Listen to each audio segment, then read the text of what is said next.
Сәлем, каналыма қош келдіңіздер. Бүгін сіздермен бірге макрубе ыстық тағам дайындайтын боламыз. Өте дәмді болып шығады және де дастархандарыңыздың сәнін келтіретініне сенімдімін. Міндетті түрде видеоны соңына дейін қарап, каналыма тіркеліп, қоңырау белгісін басуды ұмытпаңыздар. Ең бірінші біз ыдысымызға күнбағыс майын құямыз. Майымыз қызғаннан кейін етімізді салатын боламыз.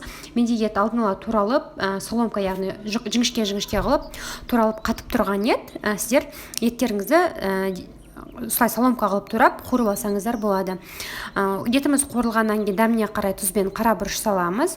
Одан кейін қайтадан етімізді жақсылап тұрып араластырамыз. Мен етке әзірше су қоспадым. Еттің өзінің бөлінген согына біз етімізді жақсылап 40-45 минуттай пісіріп алдық. Одан кейін шамалы су құйдым. Көріп тұрғандарыңыздай өте қатты көп су құймадым.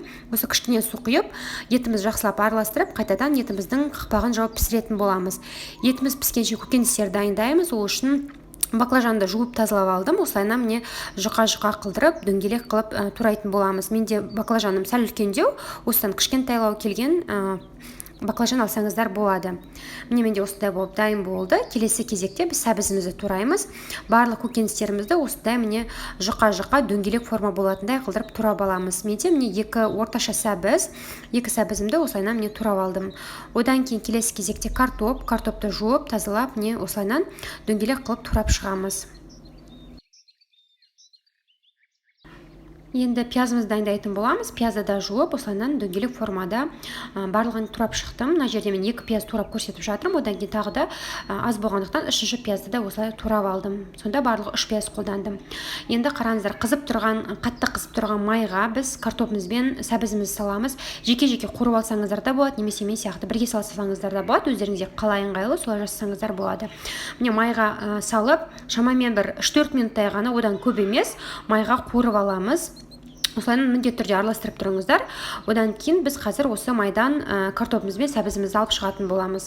Бірақ та жеке-жеке салғандарыңыз ыңғайлы болады. Себебі біз қазір қуырылғаннан кейін қайтадан жеке-жеке ыдыстарға салып қоямын.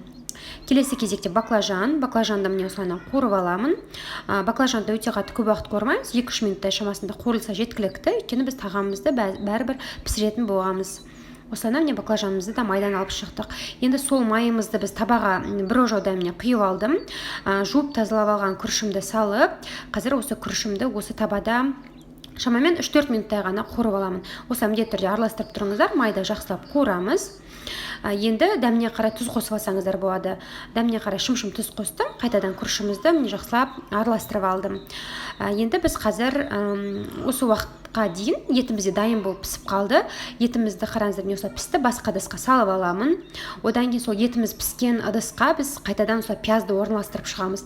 Пиязды түбіне міндетті түрде салыңыздар, себебі біздің тағамымызды аударған кезде соңында түбі жабыспайды сол кезде. Сол үшін де пиязды аямай осылайна көбірек қылып толтырып тұрып салыңыздар. Егер тағамды ұнамаса, соңында пиязды алып тастауға да болады піскеннен кейін. Пиязды орналастырып болғаннан кейін біз етімізді қоямыз. Етті мен қатты сарғайтып тұрып қуырып алдым. Өздеріңізге қалай ұнайды, солай пісірсеңіздер болады. Етімізді осылайынан салып шығамыз. Келесі кезекте консервіленген кукуруза, яғни консервированный кукурузаны осылайынан орналастырып шығамыз. Осылайынан барлығын саламын. Қазір осылайынан лопатканың көмегімен немесе қасықтың көмегімен осылай тегістеп шықсаңыздар болады. Келесі кезекте картопымызды саламыз. Картоп салғаннан кейін де біз жақсылап тұрып барлық жеріне тиетіндей қылып тегістеп шығамыз. Картоптан кейін келесі кезекте біз баклажанымызды орналастырамыз. Мен баклажанның жартысын қоспадым, жартысын ғана қолданып жатырмын. Міне осылайна баклажанның барлығын толықтай қойып шығамыз. Баклажаннан кейін біз қазір үстіне сәбізімізді қоямыз. Сәбізді де толықтай осы барлық жер жабылатындай қылып тегістеп қойып шығу керек болады. Осы шанышқының көмегімен барлығын жеткізіп жіберсеңіздер болады. Келесі кезекте үстіне біз күрішімізді қоямыз. Күрішті салғаннан кейін де біз үстін басып тегістеп шығу керек болады. Жақсылап тұрып тегістеп шығыңыздар. Міне осылайынан толықтай тегістеп алдым. Енді қазір мен осында су құятын боламын. Суды біз өте қатты көп құймаймыз. Суымыз көп болса, біздің тағамымыз езіліп, аударған кезде бәрі шашылып кетуі мүмкін. Осылайынан сәл ғана үстіне кішкене ғана асатындай қылдырып құйсаңыздар болады суда.